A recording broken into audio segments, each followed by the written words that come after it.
हा घ्या डब्बा. अरे देवा, बाय. प्लास्टिकची पिशवी आण. नाही करत तिरका. करता.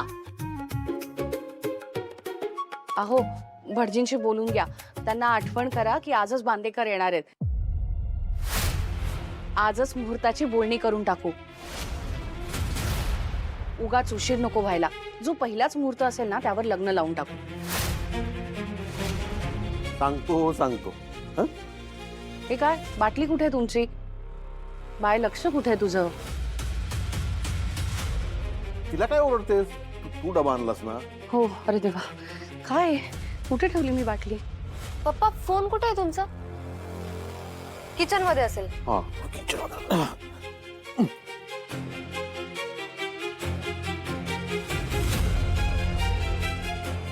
ताई ताई नको ना ग टेन्शन घेऊ. तुझ्या चेहऱ्यावर सगळं दिसून येतंय.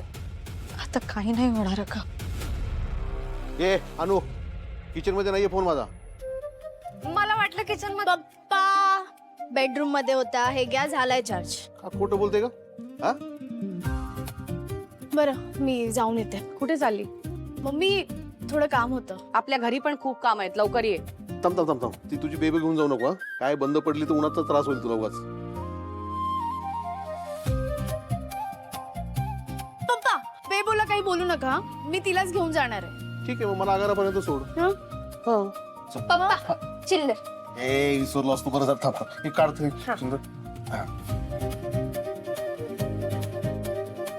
चला. आहे गे, चल लवकर, मला उशीर होतोय. पण असे संस्कार नाहीयेत आमच्यावर. गोल्ड डिगर कोणाला बोलतोस रे? आमच्यासारख्या गरीब मुली म्हणजे काय तुमच्यासारख्या श्रीमंत मुलांना पटवायला बसलेल्या नसतात. आमच्या मम्मी पप्पांनी आम्हाला प्रामाणिकपणे काम आणि मेहनत करायला शिकवलंय आणि स्वतःच्या पायावर श्रीमंत व्हायला शिकवलंय. पैशासाठी प्रेमाचं नाटक करण्या इतके गरीब नाही होत आम्ही. आम्ही नातात व्यवहार नाही आणत, कळलं? मिस्टर जय खानोलकर, तू कंपनी चालवतोस म्हणजे महिन्याच्या महिन्याला लोकांना पगार देतो, याचा अर्थ हा नाही की तू लोकांना विकत घेतोस. अशा बऱ्याच गोष्टी आहेत ज्या तू पैशाने विकत घेऊ शकत नाहीस.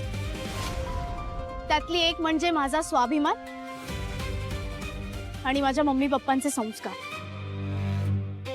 आणि उरला प्रश्न तुझ्या भावाचा, तर त्याने जे काही केलं ना ते चुकीचं आणि वाईट होतं. पण ते त्याने कुठल्या मुलीसाठी केलं हे मला माहित नाही आणि ती मुलगी मी नाहीये. आणि मला हे सगळं करण्यात ना इंटरेस्ट पण नाहीये. मला ना खूप टेन्शन येतंय ग. आज रात्री तुझ्या लग्नाचा मुहूर्त काढतील, त्याच्या अगोदरच तू सगळ्यांना सगळं सांगून टाक ना. नाही अनु, मला आता ह्याचं टेन्शन नाही आलंय. मला ना वेगळंच टेन्शन आलंय. आता कसलं? गौतमचा भाऊ आला होता ना, तू का आला असेल इथे? म्हणजे त्याला काही कळलं असेल का?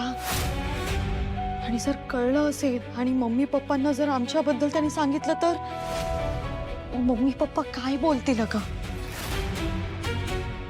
कशाबद्दल काय बोलतील?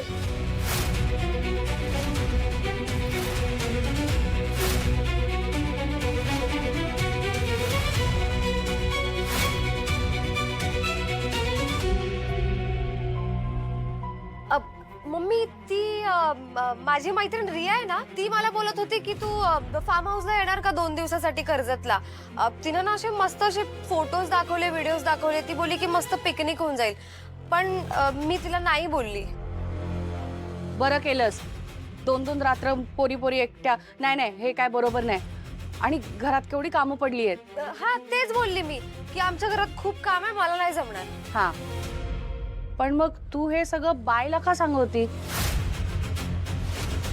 मला का नाही सांगितलं? मुली मोठ्या झाल्या ना तेव्हा त्या आईच्या मैत्रिणी होतात. असं काय असेल तर मला नक्की सांगत जा. हा, मी इथे का आली होती? हा, तुझ्यासाठी चांगले कपडे काढून ठेवलेत आणि तू ते इस्त्री कर. बाहेरचं आवरून घेते. हात आवरा ना. चला, चालवा हात, लवकर चालवा. चला. ताई मम्मी बोलली ना ती मैत्रिणी सारखी आहे, मग अगं तू तिला सगळं सांगून टाक ना. आई अगं, मम्मी नाही ऐकणार. ते पण आहे, आपण मैत्रीण म्हणून सगळं सांगू आणि ती मम्मी म्हणून चोपेल आपल्याला. तू नकार दिला होतास तर किती रिॲक्ट झाली होती. हे ना मम्मी पप्पाची ना स्ट्रॅटर्जी आहे. असं मित्र मैत्रिणी म्हणून आपल्याकडून सगळं काढून घेणार आणि मग नंतर आपलीच वाट लावणार. खप जरा, काय बडबड करतेस, जा काम कर.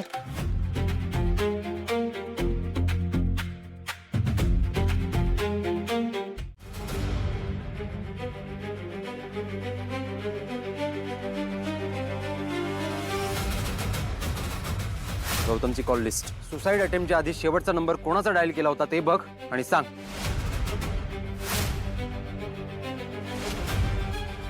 मग कोणाचा नंबर आहे हा? आणि गौतमनी तुमच्या घरी का फोन केले? सुसाईड अटेम्प्टच्या आधी शेवटचा फोन तुमच्या घरचा का होता?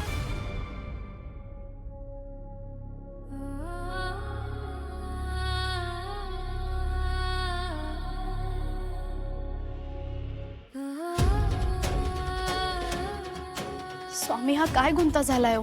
काय परीक्षा बघताय आमची? गौतमने जिच्यासाठी स्वतःचा जीव द्यायचा प्रयत्न केला ती मुलगी आमच्या घरातली आहे. पण स्वामी, आमचं घर आणि गौतमचं घर, आमचे मम्मी पप्पा आणि त्याची आई, आम्ही आणि ती माणसं, ह्याच्यात एवढा जास्त फरक आहे. आणि त्या दिवशी हॉस्पिटलमध्ये जे झालं त्यानंतर तर आमच्यात काही बोलणं पण होणं शक्य नाही. हे सगळं खरं असेल तर स्वामी, आमचं घर सांभाळा प्लीज. माझं तर डोकंच काम करत नाहीये.